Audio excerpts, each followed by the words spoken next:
Assalamualaikum warahmatullahi wabarakatuh. Nama saya Anggita Mara, NPM 19170501006, akan menjelaskan tentang non-deterministic finite automata atau NFA.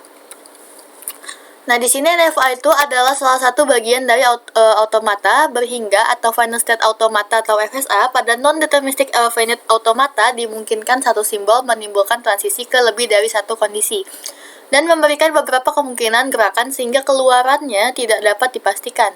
Selain itu dimungkinkan juga terjadinya transisi spontan atau transisi min E. Non-deterministic finite automata atau NFA didefinisikan sebagai M, yang merupakan sebuah koleksi dari 5 objek, yaitu Q, sigma, S, F, dan delta, di mana Q ini adalah sebuah himpunan hingga dari kedudukan-kedudukan. Sigma adalah sebuah abjad masukan, S adalah salah satu kedudukan di dalam Q yang ditetapkan sebagai kedudukan permulaan, F adalah sebuah koleksi dari kedudukan-kedudukan yang diterima atau final atau koleksi himpunan dari kondisi akhir, dan delta adalah sebuah relasi pada Q kali sigma kali Q yang dinamakan relasi transisi. Nah, di sini pada NFA dari suatu state biasa terdapat 0,1 atau lebih busur keluar transisi berlabel simbol yang sama. Di sini perbedaan ada pada fungsi transisinya, di mana untuk setiap pasangan state input kita bisa memiliki 0 atau lebih pilihan untuk state berikutnya. Nah, contoh NFA di sini ada fungsi transisi dapat memiliki 0 atau lebih fungsi transisi. Konfigurasikan dinyatakan sebagai berikut. G, Q0, Q1, Q2, Q3, Q4, 0,1, epsilon Q0, Q2, Q4. Nah, di sini untuk tabelnya sebagai berikut.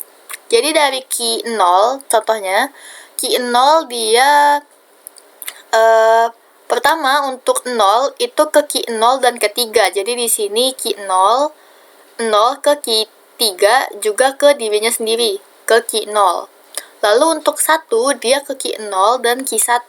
Di sini berarti dia ke Q0 juga, makanya di sini 0,1. Dan di sini dia mengarah ke Q1 dengan ini 1. Dan selanjutnya seperti itu. String diterima NFA bila terdapat suatu urutan transisi berdasarkan input dari state awal ke state akhir. Harus mencoba semua kemungkinan. Contoh string 01001. 01001 di sini untuk Q0 dia tadi ininya ke Q3 dan seterusnya dari tabel yang tadi. Lalu epsilon NFA, finite automata dengan epsilon transition memungkinkan adanya transisi antara input kosong empty dari state Q. Jadi di sini dari Q0, Q1 itu ada empty, juga dari Q1 ke Q2 ada empty. Nah, di sini lalu ada mempunyai jenis automata baru yang disebut non-deterministic finite automata dengan E-morph atau empty morph.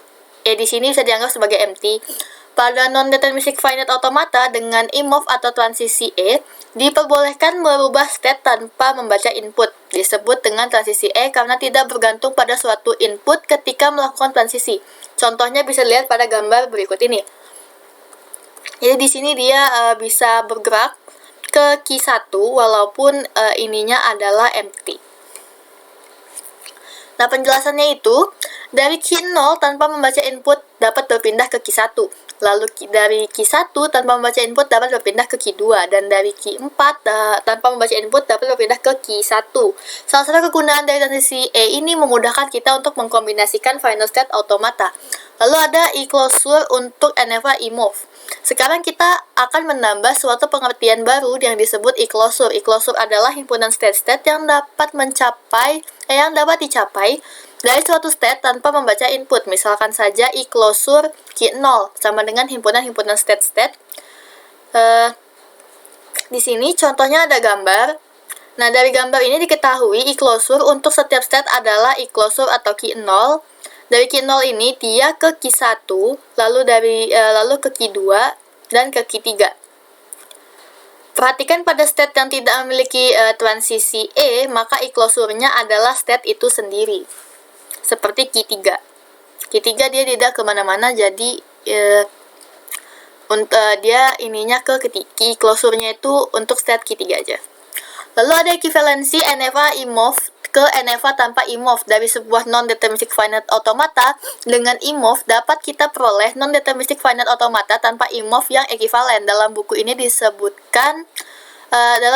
ini sebutan NFA saja mengacu pada NFA tanpa imove. Contohnya bila kita punya NFA seperti gambar berikut. Nah, gambar berikut ini dia tanpa imove ya di sini. Sekian penjelasan dari saya, kurang lebih saya mohon maaf. Wassalamualaikum warahmatullahi wabarakatuh.